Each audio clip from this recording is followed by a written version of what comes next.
വാർത്താമഴ വിശദമായ റിപ്പോർട്ടുകളിലേക്ക് കടക്കുകയാണ്. തദ്ദേശ തെരഞ്ഞെടുപ്പിൽ ശബരിമല സ്വർണ്ണക്കൊള്ള തിരിച്ചടിയായെന്ന് തുറന്ന് സമ്മതിക്കാതെ CPIM. പ്രതിപക്ഷം ജനങ്ങളെ തെറ്റിദ്ധരിപ്പിച്ചു എന്നാണ് വിലയിരുത്തൽ. ജനുവരി 15 മുതൽ 22 വരെ ഗൃഹസന്ദർശനം നടത്തും. കേന്ദ്ര സർക്കാരിനെതിരെ മുഖ്യമന്ത്രിയുടെ നേതൃത്വത്തിൽ സത്യഗ്രഹം സംഘടിപ്പിക്കും. പത്മകുമാറിനെതിരെ കുറ്റപത്രം വന്നതിന് ശേഷം മാത്രം നടപടിയെന്ന് CPIM സംസ്ഥാന സെക്രട്ടറി MV ഗോവിന്ദൻ പറഞ്ഞു. തദ്ദേശ തെരഞ്ഞെടുപ്പ് തോൽവി വിലയിരുത്താൻ ചേർന്ന നേതൃയോഗങ്ങൾക്ക് ശേഷമാണ് പാർട്ടി വിലയിരുത്തൽ CPIM സംസ്ഥാന സെക്രട്ടറി മാധ്യമങ്ങളോട് വിശദീകരിച്ചത്.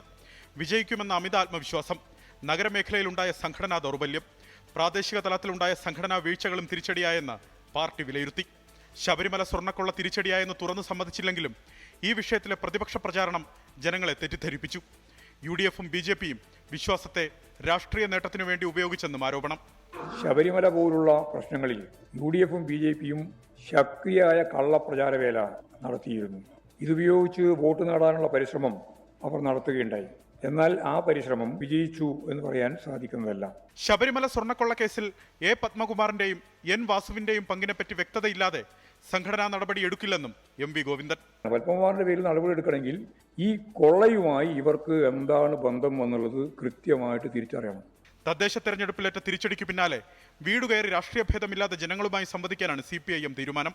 BJPക്കും കേന്ദ്ര സർക്കാരിനുമെതിരായ പ്രചാരണങ്ങൾ ശക്തമാക്കാനും തീരുമാനിച്ചു. ജനുവരി 12 LDF സത്യാഗ്രഹ സമരത്തിനു പിന്നാലെ 3 മേഖലാ ജാഥകളും വാർഡുകളിൽ തൊഴിലുറപ്പ് പദ്ധതി സംരക്ഷണ അസംബ്ലിയും സംഘടിപ്പിക്കും. 24 തിരുവനന്തപുരം. തദ്ദേശ തെരഞ്ഞെടുപ്പ് തോൽവിയുടെ കാരണങ്ങൾ സംബന്ധിച്ച CPIM വിലയിരുത്തലുകൾ തള്ളി CPI. ഭരണവിരുദ്ധ വികാരവും ശബരിമല സ്വർണ്ണക്കൊള്ളയും തെരഞ്ഞെടുപ്പിൽ തിരിച്ചടിയായി എന്നാണ് CPI നേതൃയോഗങ്ങളുടെ കണ്ടെത്തൽ. തോൽവിയിൽ നിന്ന് പാഠം ഉൾക്കൊണ്ട് തിരുത്താതെ മുന്നോട്ടു പോയിട്ട് കാര്യമില്ല എന്നാണ് CPIയുടെ അഭിപ്രായം. മുഖ്യമന്ത്രിയോടുള്ള എതിർപ്പും തോൽവിക്ക് കാരണമായതായി ചർച്ചയിൽ അഭിപ്രായമുയർന്നു. തോൽവിയുടെ ആഴവും പരപ്പും വ്യക്തമായിട്ടും ഭരണവിരുദ്ധ വികാരമോ ശബരിമല വിഷയമോ തിരിച്ചടിയായില്ല എന്ന നിലപാടിൽ ഉറച്ചു നിൽക്കുകയാണ് CPIM. മുന്നണിയിലെ ഒന്നാമത്തെ കക്ഷിയുടെ ഈ വിലയിരുത്തലുകളെ അപ്പാടെ തള്ളുകയാണ് CPI. ക്ഷേമാനുകൂല്യങ്ങൾ വാരിക്കോരി പ്രഖ്യാപിച്ചിട്ടും കനത്ത തോൽവി ഉണ്ടായത് ഭരണവിരുദ്ധ വികാരമല്ലെങ്കിൽ മറ്റെന്താണെന്നാണ് CPIയുടെ നേതൃയോഗങ്ങൾ ഉയർന്ന ചോദ്യം. ശബരിമല സ്വർണ്ണക്കൊള്ള സംബന്ധിച്ച് ജനങ്ങൾക്കിടയിൽ ഉണ്ടായ സംശയവും തോൽവിയിൽ നിർണായകമായി എന്നാണ് CPI സംസ്ഥാന സെക്രട്ടേറിയറ്റിന്റെയും എക്സിക്യൂട്ടീവിന്റെയും വിലയിരുത്തൽ. മുഖ്യമന്ത്രിയുടെ ചില നിലപാടുകളോട് ജനങ്ങൾക്കുള്ള എതിർപ്പും തോൽവിയിൽ പ്രധാന പങ്കുവഹിച്ചതായി CPI ചൂണ്ടിക്കാട്ടുന്നു. തുടർച്ചയായി വർഗീയ വിരുദ്ധ പരാമർശം നടത്തുന്ന വെള്ളാപ്പള്ളി നടേശനോടുള്ള ആഭിമുഖ്യം, ശബരിമല സ്വർണ്ണക്കൊള്ളയിൽ അറസ്റ്റിലായ പത്മകുമാറിനെതിരെ നടപടിയെടുക്കാത്തത് തുടങ്ങിയ കാര്യങ്ങളാണ് മുഖ്യമന്ത്രിയോട് ജനങ്ങൾക്ക് എതിർപ്പുള്ളതെന്നാണ് CPI നേതൃത്വങ്ങൾ ഉയർന്ന അഭിപ്രായം. സംഘപരിവാർ അജണ്ട ഉൾക്കൊള്ളുന്ന PM-ശ്രീ പദ്ധതിയുടെ ധാരണാപത്രത്തിൽ ഒപ്പുവെച്ചതും ജനങ്ങൾക്കിടയിൽ സംശയം ജനിക്കാൻ ഇടയാക്കിയെന്നും വിമർശനമുണ്ട്. തോൽവിയിൽ നിന്ന് പാഠം ഉൾക്കൊള്ളാതെ വിദണ്ഡവാദങ്ങളുമായി മുന്നോട്ട് പോയിട്ട് കാര്യമില്ലെന്നും CPI ചൂണ്ടിക്കാട്ടുന്നുണ്ട്. ഫലപ്രദമായ തിരുത്തൽ നടപടികൾ കൂടിയേ തീരൂ. തദ്ദേശ തെരഞ്ഞെടുപ്പിൽ പാർട്ടി നേരിട്ട കനത്ത തിരിച്ചടിക്ക് കാരണം വാർഡ് വിഭജനത്തിൽ അപാകതകളെന്നാണ് CPIയുടെ നിലപാട്. വാർഡ് വിഭജനം തങ്ങൾക്ക് അനുകൂലമാക്കാൻ ഉദ്യോഗസ്ഥരുമായി ചേർന്ന് CPIM ഇടപെടൽ നടത്തിയെന്നാണ് CPIയുടെ വിമർശനം. വിഭജനത്തിന്റെ ഗുണം CPIമിന് കിട്ടിയുമില്ല, CPIക്ക് നഷ്ടമുണ്ടാവുകയും ചെയ്തുവെന്ന് എല്ലാ ജില്ലകളിൽ നിന്നുള്ള നേതാക്കളും ഒരുപോലെ ചൂണ്ടിക്കാട്ടി. നാളെ ചേരുന്ന CPI സംസ്ഥാന കൗൺസിലെ ചർച്ചയ്ക്ക് ശേഷം തെരഞ്ഞെടുപ്പ് ഫലത്തിന്റെ വിലയിരുത്തൽ CPI പൂർത്തിയാക്കും. പാർട്ടി നിലപാട് LDF യോഗത്തെ അറിയിക്കാനും തീരുമാനമുണ്ട്. R. ശ്രീജിത്ത്, 24 തിരുവനന്തപുരം. ശബരിമല സ്വർണ്ണക്കൊള്ളക്കേസിൽ തിരുവിതാംകൂർ ദേവസ്വം ബോർഡ് മുൻ അംഗം N. വിജയകുമാർ റിമാൻഡിൽ. ജനുവരി 12 വരെയാണ് റിമാൻഡ് ചെയ്തത്. പത്മകുമാറിനൊപ്പം വിജയകുമാറും ഗൂഢാലോചന നടത്തി എന്നാണ് റിമാൻഡ് റിപ്പോർട്ട്. ശബരിമല ഉൾപ്പെടെയുള്ള ക്ഷേത്രങ്ങളിലെ വിലപിടിപ്പുള്ള വസ്തുക്കൾ കൈവശമുണ്ടെന്ന് തമിഴ്നാട് സ്വദേശി D. മണി പറഞ്ഞെന്ന് വിദേശ വ്യവസായി മൊഴി നൽകി. ശബരിമല സ്വർണ്ണക്കൊള്ളക്കേസിൽ ബോർഡിലെ എല്ലാ അംഗങ്ങൾക്കും തുല്യ ഉത്തരവാദിത്തമുണ്ടെന്ന് നിരീക്ഷിച്ച ഹൈക്കോടതി KP ശങ്കരദാസിലേക്കും N. വിജയകുമാറിലേക്കും അന്വേഷണം എത്താത്തതിൽ SITയെ വിമർശിച്ചിരുന്നു. ഉണ്ണികൃഷ്ണൻ പോറ്റിക്ക് സ്വർണ്ണപ്പാളികൾ കൈമാറിയതിലടക്കം ബോർഡിലെ എല്ലാ അംഗങ്ങൾക്കും കൂട്ടുത്തരവാദിത്തമുണ്ടെന്നായിരുന്നു പത്മകുമാറിന്റെ മൊഴി. ഇതോടെ അറസ്റ്റ് ഉറപ്പിച്ച N. വിജയകുമാർ മുൻകൂർ ജാമ്യം തേടി കോടതിയെ സമീപിച്ചിരുന്നു. എന്നാൽ തിരുവനന്തപുരം ഈഞ്ചക്കലിലെ ക്രൈംബ്രാഞ്ച് ഓഫീസിലെത്തി വിജയകുമാർ കീഴടങ്ങിയതോടെ SIT അറസ്റ്റ് രേഖപ്പെടുത്തി. സുഹൃത്തുക്കളും കുടുംബാംഗങ്ങളും ചേർന്ന് കീഴടങ്ങാൻ നിർദ്ദേശിച്ചുവെന്നാണ് വിജയകുമാർ പറഞ്ഞത്. താൻ ഒരു കുറ്റവും ചെയ്തിട്ടില്ലെന്നും നിരപരാധിയാണെന്നും വിജയകുമാർ.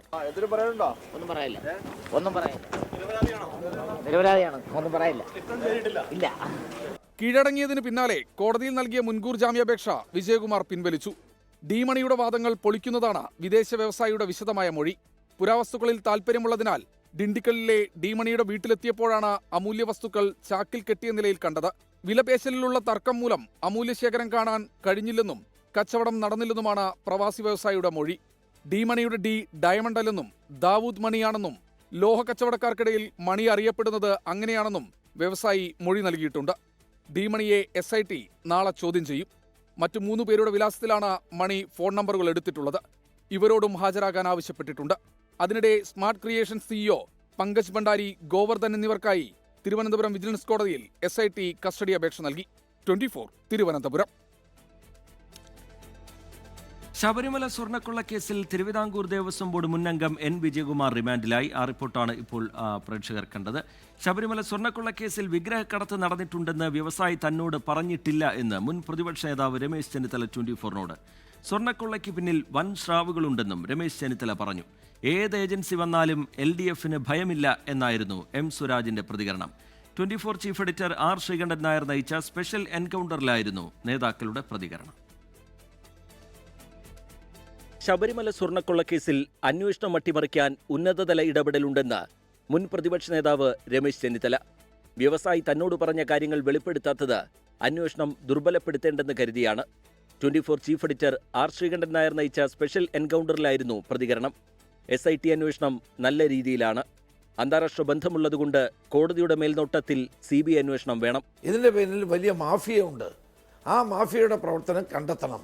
ഈ കേസ് CBI കോടതിയുടെ നിയന്ത്രണത്തിൽ, നിരീക്ഷണത്തിൽ അന്വേഷിക്കുന്നതായിരിക്കും ഉത്തമം. ശബരിമലയെ സംബന്ധിച്ച് CPIMന് തെറ്റുപറ്റിയിട്ടില്ലെന്നും ലോകത്തിലെ ഏത് അന്വേഷണ ഏജൻസി വന്നാലും എതിരല്ലെന്നും CPIM സംസ്ഥാന സെക്രട്ടേറിയറ്റ് അംഗം M സുരാജ്. രാഷ്ട്രീയ ബന്ധത്തിന്റെ പേരിൽ ആരെയും സംരക്ഷിക്കില്ലെന്നും M സുരാജ്. ലോകത്തിലെ ഏത് ഏജൻസി അന്വേഷിക്കുന്നതിനും ഞങ്ങളെതിരല്ല. ഇതിൻ്റെ സത്യാവസ്ഥ പുറത്തു കൊണ്ടുവരണമെന്നും തെറ്റ് ചെയ്തിട്ടുള്ളവർ ശിക്ഷിക്കപ്പെടണമെന്നും വിശ്വാസികളുടെ ഒരു തരി പൊന്നുപോലും നഷ്ടമാകരുതെന്നും ഉള്ള ഉറച്ച അഭിപ്രായമാണ് എല്ലാ സമയത്തും ഞങ്ങൾക്കുള്ളത്. അന്വേഷണത്തിൽ കേന്ദ്ര ഇടപെടൽ ആവശ്യമുണ്ടെന്ന് BJP മുൻ സംസ്ഥാന അധ്യക്ഷൻ K സുരേന്ദ്രൻ. ശബരിമല സ്വർണ്ണക്കൊള്ളയെക്കുറിച്ച് സർക്കാരിന് നേരത്തെ അറിയാവുന്നതാണ്. എല്ലാ പ്രതികളും കടകംപള്ളി സുരേന്ദ്രനെക്കുറിച്ച് മൊഴി നൽകിയിട്ടും ആ വഴിയിൽ അന്വേഷണം നീങ്ങിയില്ലെന്നും K സുരേന്ദ്രൻ. കടകംപള്ളി സുരേന്ദ്രനെ ഒന്ന് ചോദ്യം ചെയ്യാൻ ഈ സർക്കാർ എന്തുകൊണ്ട്, അന്വേഷണ സംഘം എന്തുകൊണ്ട് തയ്യാറാവുന്നില്ല? പിന്നെ പ്രശാന്തിലേക്കോ കടകംപള്ളിയിലേക്കോ കടന്നാൽ എന്ത് നിറംമാറ്റമായിരിക്കും ഭരണം കയ്യിൽ തന്നെയുള്ള CPMന് ഉണ്ടാവുക എന്നുള്ളത് മനസ്സിലാക്കാൻ ഗവേഷണ ബുദ്ധിയൊന്നും വേണ്ട. ആരാധനാലയങ്ങളിലെ ക്രമക്കേടുകൾ അന്വേഷിക്കാൻ കമ്മീഷനെ വെക്കണമെന്ന് സാംസ്കാരിക പ്രവർത്തകൻ MN കാരശ്ശേരി പറഞ്ഞു. മുസ്ലിം ദേവാലയങ്ങളെ സംബന്ധിച്ചും ക്രിസ്ത്യൻ ദേവാലയങ്ങളെ സംബന്ധിച്ചും ഹിന്ദു ദേവാലയങ്ങളെ സംബന്ധിച്ചും സമഗ്രമായി അന്വേഷിക്കുന്ന, അതിന് ഉത്തരവാദിത്തമുള്ള, കഴിയുന്ന വേഗം അതിൻ്റെ പ്രശ്നങ്ങൾ കണ്ടെത്തി പരിഹാരം നിർദ്ദേശിക്കുന്ന ഒരു കമ്മീഷനെ കേരള ഗവൺമെന്റ് നിയമിക്കണം. News desk 24. ബംഗളൂരുവിലെ യലഹങ്കയിൽ നിന്ന് കുടിയിറക്കപ്പെട്ടവർക്ക് സൗജന്യമായി വീടുകൾ നൽകില്ലെന്ന് മുഖ്യമന്ത്രി സിദ്ധരാമയ്യ. വീടുകൾക്ക് 5 ലക്ഷം രൂപ വീതം നൽകണം. മുഖ്യമന്ത്രിയും ഉപമുഖ്യമന്ത്രി DK ശിവകുമാറും തമ്മിൽ നടത്തിയ കൂടിക്കാഴ്ചയ്ക്ക് ശേഷമാണ് പ്രഖ്യാപനം. ബുൾഡോസർ രാജ് പരാമർശത്തിൽ കേരള മുഖ്യമന്ത്രി പിണറായി വിജയനെ DK ശിവകുമാർ രൂക്ഷമായി വിമർശിച്ചു. ബൈപ്പൻഹള്ളിയിലാണ് വീടുകൾ നൽകുക. നേരത്തെ സൗജന്യ പുനരധിവാസം എന്ന തരത്തിൽ സൂചനകൾ ഉണ്ടായിരുന്നുവെങ്കിലും അത് തള്ളുകയാണ് മുഖ്യമന്ത്രി. 11,20,000 രൂപയാണ് ഒരു വീടിന്റെ വില. ഇതിൽ 5 ലക്ഷം രൂപ കുടുംബങ്ങൾ നൽകണം. ജനുവരിയിൽ വീടുകൾ നൽകുമെന്നും മുഖ്യമന്ത്രി സിദ്ധരാമയ്യ. ബുൾഡോസർ രാജ് പരാമർശത്തിലൂടെ കേരള മുഖ്യമന്ത്രി പിണറായി വിജയൻ രാഷ്ട്രീയം കളിക്കുകയാണെന്ന് DK ശിവകുമാർ വിമർശിച്ചു. ജനങ്ങളുടെ ആരോഗ്യം സംരക്ഷിക്കാൻ കൂടി വേണ്ടിയാണ് ഒഴിപ്പിക്കൽ നടത്തിയത്. Kerala CM is doing politics. His election is in a time of losing his election. He is trying to do politics. We doesn't want to involve in. I am requesting him. You should be aware of this. This is a local issue. Bulldozer രാജിനെതിരെ ശക്തമായ നിലപാട് സ്വീകരിക്കുമെന്ന് CPIM സംസ്ഥാന secretary MV Govindan പറഞ്ഞു. കർണാടകത്തിൽ കോൺഗ്രസ് ഭരിക്കുമ്പോൾ അവിടെ നടത്തിയിട്ടുള്ള രാവിലെ 4 മണിക്ക് 100 കണക്കിന് കുടുംബങ്ങളാണ് അവരെ മുഴുവൻ കുടിയിറക്കുന്ന ബുൾഡോസ് ഉപയോഗിച്ച് വീടുകൾ അടിച്ച് തകർക്കുന്ന നില ഉണ്ടായിട്ടുണ്ട്. ആ നിലപാടിനെതിരായി അതിശക്തിയായിട്ടുള്ള പ്രതിഷേധം കേരളം രേഖപ്പെടുത്തിയിട്ടുണ്ട്. മുഖ്യമന്ത്രി ആ കാര്യം ചൂണ്ടിക്കാണിച്ചിട്ടുണ്ട്. ഇംഗ്ലീഷ് അറിയില്ലെന്ന ട്രോളുകൾക്ക് മറുപടിയുമായി A റഹീം MP രംഗത്തെത്തി. ഭാഷാപരമായ പരിമിതികൾ തനിക്കുണ്ട്.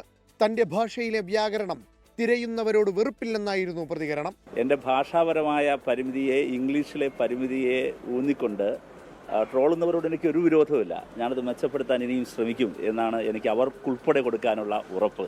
A റഹീമിന് പരോക്ഷ പിന്തുണയുമായി കേന്ദ്രമന്ത്രി ജോർജ് കുര്യൻ രംഗത്തെത്തി. പാവപ്പെട്ടവന്റെ മക്കൾ വായിൽ ഇംഗ്ലീഷ് കറണ്ടിയുമായി അല്ല ജനിക്കുന്നതെന്ന് ജോർജ് കുര്യൻ പറഞ്ഞു. 24 ബാംഗ്ലൂർ.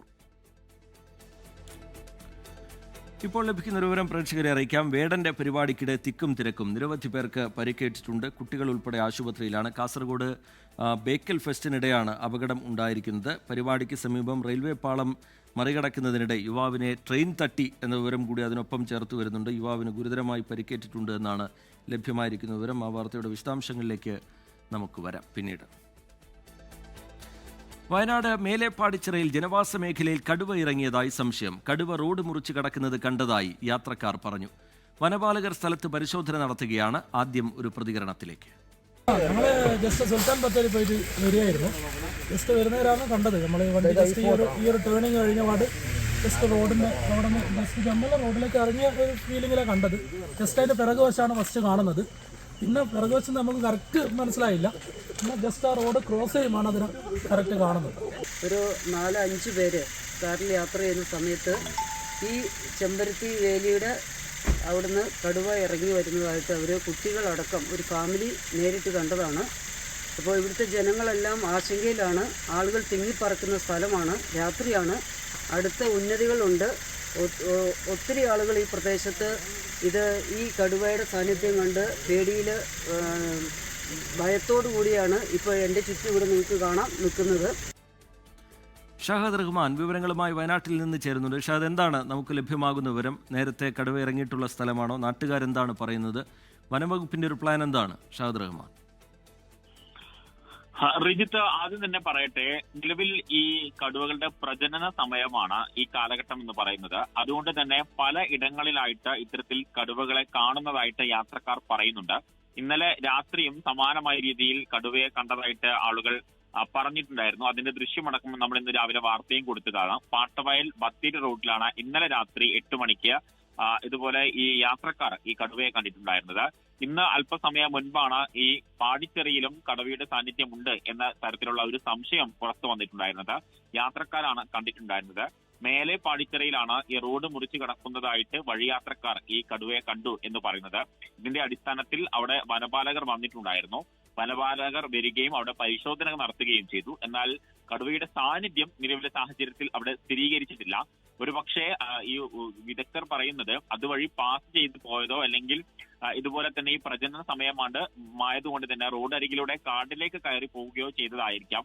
അതായിരിക്കാം ഒരുപക്ഷെ ഈ നാട്ടുകാർ കണ്ടത് എന്നുള്ളൊരു കാര്യമാണ് എന്തായാലും ഇപ്പോൾ അവിടെയുള്ള ആളുകൾ തന്നെ പറയുന്നത്.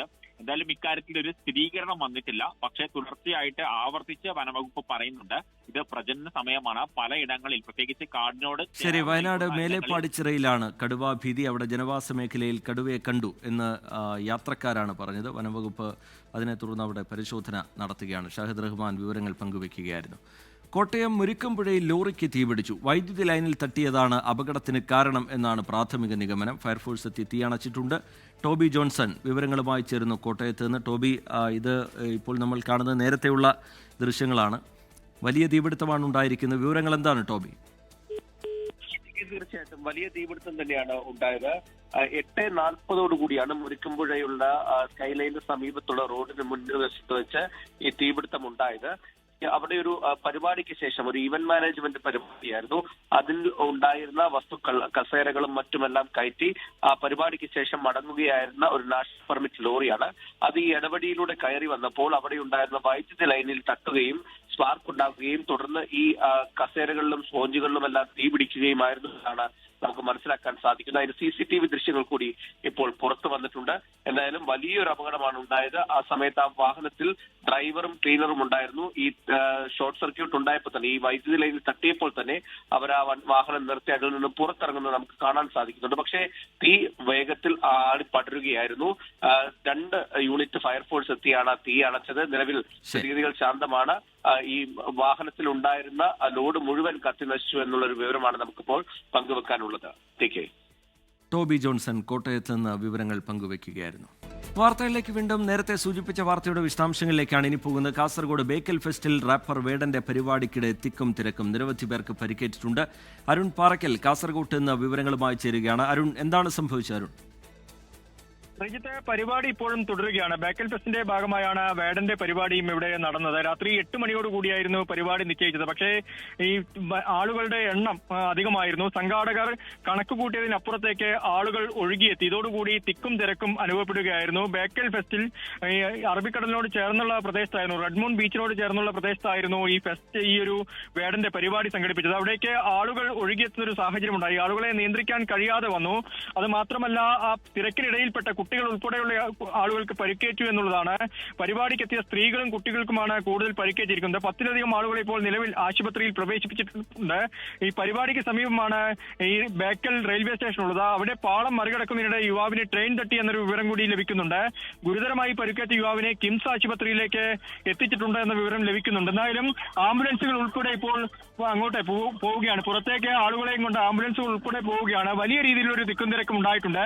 ഗതാഗത തടസ്സം വലിയ രീതിയിൽ ഉണ്ടായിട്ടുണ്ട്. വാഹനങ്ങളൊക്കെ തന്നെ ഇവിടെ ഈ ഗതാഗത കുരുക്കിൽപ്പെട്ട് നിൽക്കുകയാണ്. അതിനിടയിലാണ് ഈ ആളുകൾക്ക് പുറത്തേക്ക് എത്താൻ കഴിയാത്തൊരു സാഹചര്യം. ഇപ്പോൾ ആംബുലൻസുകൾ ഉൾപ്പെടെ പുറത്തേക്ക് കടക്കാൻ കഴിയാതെ ഗതാഗത കുരുക്കിൽപ്പെട്ട് നിൽക്കുകയാണ്. സ്ത്രീകളും കുട്ടികളും ഉൾപ്പെടെ നിരവധി ആളുകൾക്ക് പരുക്കേറ്റിട്ടുണ്ട് എന്ന വിവരമാണ് നമുക്ക് ലഭിക്കുന്നത്. ആയിരക്കണക്കിന് ആളുകളാണ് ഇവിടേക്ക് ഒഴുകിയെത്തിയിരുന്നത്. അത് സ്ത്രീകളും കുട്ടികളും ഉൾപ്പെടെയുള്ള ആളുകളുണ്ട്, മുതിർന്നവർ ഉൾപ്പെടെയുള്ള ആളുകളുണ്ട്. അവർക്ക് വലിയ പരുക്കേറ്റിട്ടുണ്ട് എന്ന് മനസ്സിലാക്കാൻ സാധിക്കുന്നുണ്ട്. റീജിത്ത്, അരുൺ പാറയ്ക്കൽ, സാധാരണയായി വേടന്റെ പരിപാടിക്കൊക്കെ വലിയ ഒരുപാട് പേർ എത്തുന്നതാണ്, കാണാൻ വലിയ ആൾക്കൂട്ടം തന്നെ ഉണ്ടാവുന്നതാണ്. അതിന് വേണ്ട ക്രമീകരണങ്ങളോ കാര്യങ്ങളോ ഒന്നും ഒരുക്കിയിരുന്നില്ലേ അരുൺ പാറയ്ക്കൽ?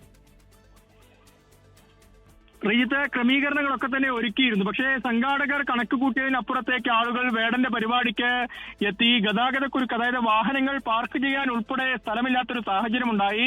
ഇത് 2 ബീച്ചുകൾ, ബേക്കൽ കോട്ടയോട് ചേർന്നുള്ള 2 ബീച്ചുകളുള്ള സ്ഥലമാണ്. അവിടെ ഒരു സാധാരണഗതിയിൽ ഒരുപാട് വാഹനങ്ങൾക്കൊക്കെ പാർക്ക് ചെയ്യാവുന്ന സ്ഥലമാണ്. പക്ഷേ നിരവധി വാഹനങ്ങൾ എത്തി. ആയിരക്കണക്കിന് വാഹനങ്ങൾ ഇവിടേക്ക് എത്തി. ആ വാഹനങ്ങളൊന്നും തന്നെ പാർക്ക് ചെയ്യാനോ അല്ലെങ്കിൽ വാഹനങ്ങൾ പോകാനോ സ്ഥലമില്ലാത്തൊരു സാഹചര്യമാണ് നിലവിലുള്ളത്.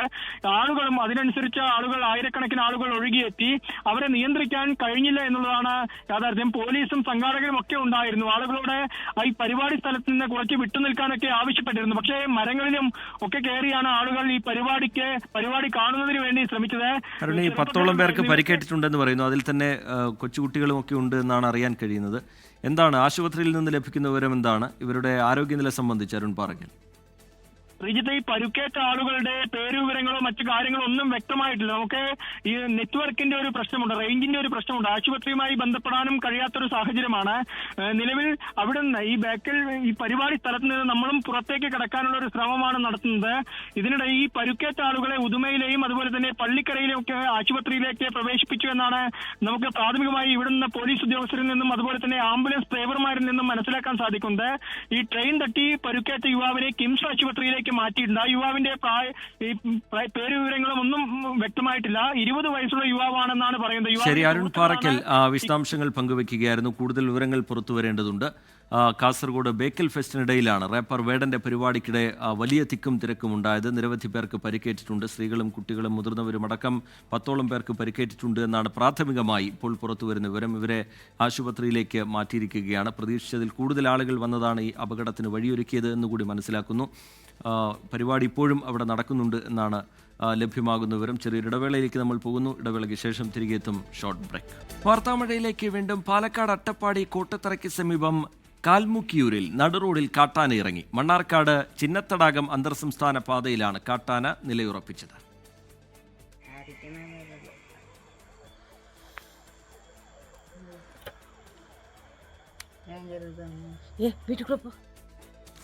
കാട്ടാനയെ തുരത്താൻ RRT വനംവകുപ്പ് സംഘം സ്ഥലത്ത് എത്തിയിട്ടുണ്ട്. കോഴിക്കോട് പരുത്തിപ്പാറയിൽ യുവതിയെയും കുട്ടിയെയും വീട്ടിൽ കയറ്റാതെ ഭർത്താവിന്റെയും കുടുംബത്തിന്റെയും കൊടും ക്രൂരത. 4 ദിവസമായി യുവതിയും കുട്ടിയും കഴിയുന്നത് വീട്ടുവരാന്തയിലാണ്. മണ്ണാറക്കൽ പറമ്പ് മുഹമ്മദ് ഫാസിലിനെതിരെയാണ് പരാതി. യുവതിയെ മാനസിക രോഗിയാക്കി ചിത്രീകരിക്കാൻ ശ്രമിച്ചുവെന്നും പരാതി ഉയർന്നിട്ടുണ്ട്.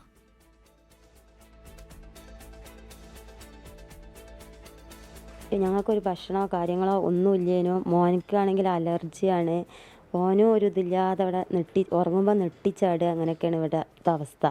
രാത്രിയാകുമ്പോൾ ഇവർ ഇങ്ങോട്ട് വരിക, ഒന്നും തുറന്നു തരുന്നില്ല, ഒന്നുമില്ല. ഞങ്ങൾ തീർത്തതാണെന്ന് മാത്രം പറയും. ഒഴിവാക്കിയതാണ് പറയും. എന്താ കാരണമെന്നും അവർ പറയണില്ല. എനിക്ക് കോടതി ഓർഡർ മേലാണ് ഞാൻ വന്നത് ഇവരെ കൂടെ ജീവിക്കാൻ. ഇവരതിനും സമ്മതിക്കണില്ല. ഇവരിപ്പോൾ ഒളിച്ച് നിൽക്കുന്നത്. ഞങ്ങൾക്കൊരു നീതി കിട്ടണം, അതിന് വേണ്ടിയിട്ടാണ്. ബന്ധം ഒഴിവാക്കി എന്ന് പറയുന്നുണ്ട്. എങ്ങനെ ഒഴിവാക്കി എന്താ എന്നുള്ളത് ഞങ്ങൾ ഉപ്പക്കും 2 ആങ്ങളാരുണ്ട്, ഞങ്ങൾക്ക് ആർക്കും അറിയത്തില്ല. ഒരു ഒഴിവാക്കിയെന്ന് മാത്രമേ പറയുന്നുള്ളൂ. നിയമപരമായിട്ട് കല്യാണം കഴിച്ചതാണ്, രജിസ്റ്റർ ചെയ്തതാണ്. സേവ് ബോക്സ് ആപ്പ് തട്ടിപ്പ് കേസുമായി ബന്ധപ്പെട്ട് നടൻ ജയസൂര്യയെ ഇഡി ചോദ്യം ചെയ്ത് വിട്ടയച്ചു.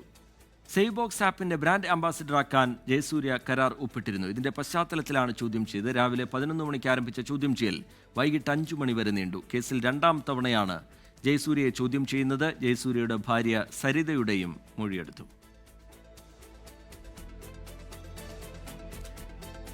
പുതുവത്സരാഘോഷങ്ങളോട് പ്രമാണിച്ച് ബാറുകൾക്ക് നിർദ്ദേശവുമായി മോട്ടോർ വാഹന വകുപ്പ്. ബാർ ഹോട്ടലുകൾക്ക് മുമ്പിൽ വാഹന സൗകര്യം ഉണ്ടായിരിക്കണം. മദ്യപിച്ച് വാഹനം ഓടിക്കുന്നത് തടയാനാണ് നിർദ്ദേശം. മദ്യപിച്ച് വാഹനം ഓടിക്കരുതെന്നും തയ്യാറാക്കിയ വാഹന സർവീസ് ഉപയോഗിക്കണമെന്നും ഹോട്ടലിലെ മാനേജർമാർ നിർദ്ദേശിക്കണം. എറണാകുളം റീജിയണൽ ട്രാൻസ്പോർട്ട് ഓഫീസറാണ് ഉത്തരവിട്ടത്.